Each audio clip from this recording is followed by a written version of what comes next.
যুক্তরাষ্ট্রের লা গার্ডিয়া বিমানবন্দরে মর্মান্তিক বিমান দুর্ঘটনায় 2 তরুণ পাইলটের মৃত্যু এবং টিএসএ সংকটের কারণে প্রধান বিমানবন্দরগুলোতে সশস্ত্র আইসি এজেন্ট মোতায়েন দেশ জুড়ে চাঞ্চল্য সৃষ্টি করেছে।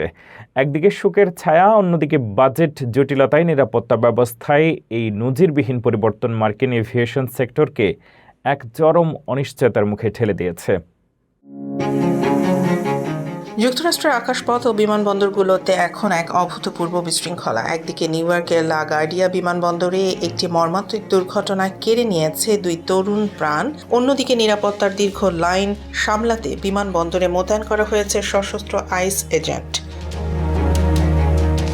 সোমবার ভোরে লা গার্ডিয়া বিমানবন্দরে অবতরণের সময় এয়ার কানাডা এক্সপ্রেসের একটি বিমান রানওয়েতে থাকা একটি ফায়ার ট্রাককে সজোরে ধাক্কা দেয়।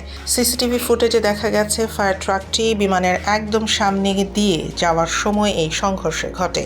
FAA প্রধান ব্রায়ান বেডফোর্ড জানিয়েছেন, দুর্ঘটনায় নিহত 2 পাইলট মাত্র তাদের ক্যারিয়ার শুরু করেছিলেন। এই ঘটনার পর লা গার্ডিয়া বিমানবন্দর সাময়িকভাবে বন্ধ করে দেওয়া হয় এবং শত শত ফ্লাইট বাতিল হয়। এদিকে আমেরিকার বড় বড় বিমানবন্দরগুলোতে এখন টিএসএ কর্মকর্তাদের বদলে আইস এজেন্টদের পাহারা দিতে দেখা যাচ্ছে। সরকারি বাজেট পাশের ব্যর্থতায় 1 মাস ধরে বেতন না পাওয়া টিএসএ কর্মীরা গণহারে ইস্তফা দিচ্ছেন অথবা কাজে আসছেন না।